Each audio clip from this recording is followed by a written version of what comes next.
Hi guys, Paul here from PABrewNews. Gonna do a beer here while I'm stuck in the house.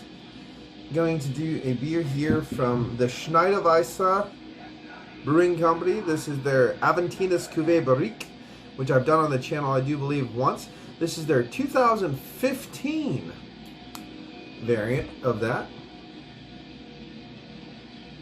Nice little big old cap on this one too. 2015. It is high complex blend of barriques of matured Aventinus and matured Aventinus Icebox, bottle conditioned with our famous house yeast. It is coming in at 9.5 alcohol by volume, and of course is considered a wheat double bock. So here we go. Let's get into it. Sawdust on top of it. We're just doing a little work around the house. Pop goes the cap. Has an interesting cap on it too. You can see the oops, sorry. See that inner ring? Very interesting cap. Don't usually see these. Okay, here we go. Let's see how this has matured over the last almost 6 years now. We are at the cusp of 2021. Nice yeast cake at the bottom. We'll leave that yeast cake right in there. I expect to get lots of vinous qualities from this one. I do remember that. And we will see what we got here. Look at that. Up to the light. Caramel ruby hues. Murky brown hues. Slightly off-weight creamy head. Alcoholic sticking from that 9.5% alcohol by volume for sure. Moving upbound, protein sticking to the side of the glass, really pretty to see. Wafting it around. Let's get an aroma on this one. Cheers.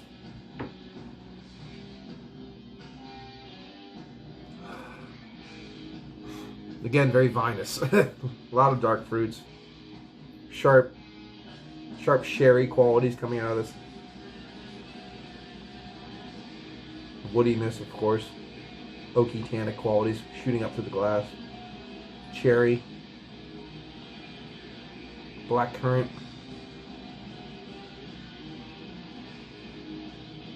A lot of woody oakiness for sure. Whoa. It's a very sharp, visceral beer. It has become one over time. So I guess we're just gonna dive right into it. Cheers.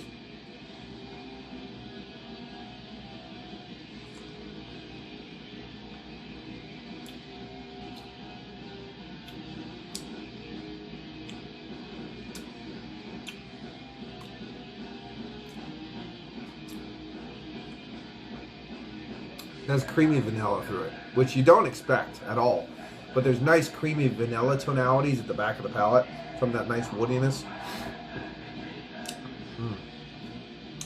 Hints of caramel, lots of nice, as I said, creamy vanilla textures kind of wafting through the back of the palate here, mixing with that little bit of caramel. That back end was nice and savory. It was very, very pleasant.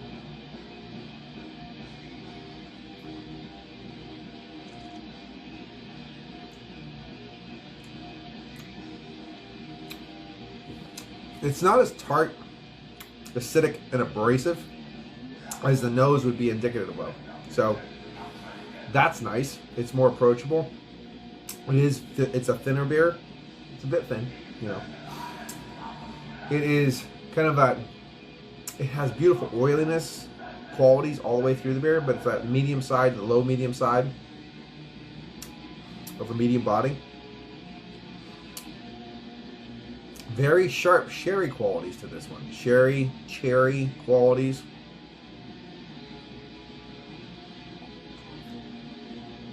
Oaky tannins running through the glass. Getting beer all over my face. I can just feel it. Excuse me. All of them, my mustache, I can just feel it. First beer review I've done since about 5 days now.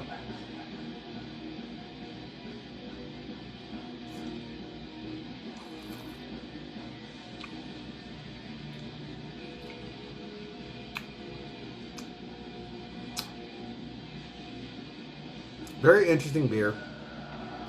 It is more on the side of those. Now this is going to sound stupid or weird or whatever, but because of the qualities that it has developed over time in the bottle, and this beer is not a double bock. This beer is not a wheat-based double bock, as you would normally see a wheat-based double bock and approaching one. It's approaching more of those styles of the traditional soured quality beers. I'm trying to remember the one I had that reminds me of this one a little bit. It's not full on sour. It's not full on vinegar or anything like that. But there's a lot of just dry, sharp sherry tones. A lot of cherry tonalities. Those kind of tart tonalities are showcasing highly in this beer. It's more approachable than some of those, obviously. But then you get underneath that, there is a little bit of that nice caramel, velvety vanilla quality. Blended together in the back of the palate, which is really nice. A little bit of soft hint of baker's chocolate, but very, very subtle. Mixing with that woody tonality in the back of the palate.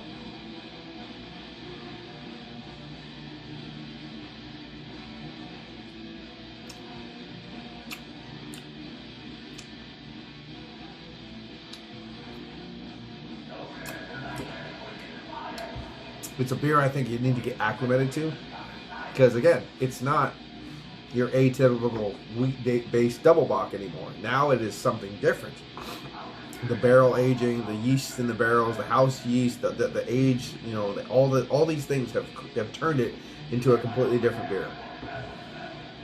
I remember how shocking it was to me the first time I've had one of these, because I just thought it was going to be so dark, super rich, creamy, thick, delicious, you know what I mean, like that kind of thing.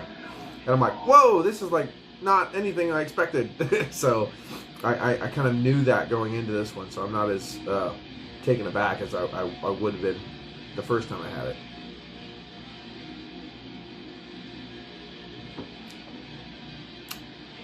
Once you get acclimated to the beer, it's very easy sipping beer. It has about 3 different levels of taste components, which is really nice. Again, sharp, cherry, and then that savory tonality. And it blends really well. Woodiness all the way through. Easy drinking beer. Now this is, I mean, they're not, how much was this beer? $7. Pretty good. For $7 for a 2015 one of these is not bad. So that's actually not bad. Get on there, you fuck out after. But no, $7 for one. That's actually under $7 for one of these. That's a good price for 2000. I mean, they aged it 5 years for you already. Really nice stuff. Now, they also have different variants of just the regular ice bock, and they have aged variants of the regular Aventinus as well, the regular bock, wheat bock. So, and again, anything you can find any of this under a few, you know, $7, anything like that. They're always very fun, interesting beers. And I think when I got the ice bock last time, which they probably have a bottle or two left, it's only like $3.30. You know, $3.30 a bottle, $3.50 a bottle. You know, so for nice matured ice bock, that's stupid cheap. You know, even if it's not the most thickest bombastic beer in the world or whatever, but the quality, the tradition. I mean, these guys are just steeped in tradition and quality. So, very enjoyable. 2015 limited edition. Nice to enjoy this one. And I do believe they had more of these as well. So, I got Peter at one of these when I was in Manchester, and he drank it very drunkenly and doesn't remember it. So that's nice. Anyway, it's been PABrewNews. I'm going to give this one.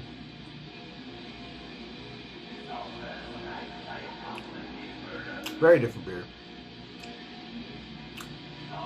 Very different beer, but a very nice beer. Very interesting beer. Very unique beer.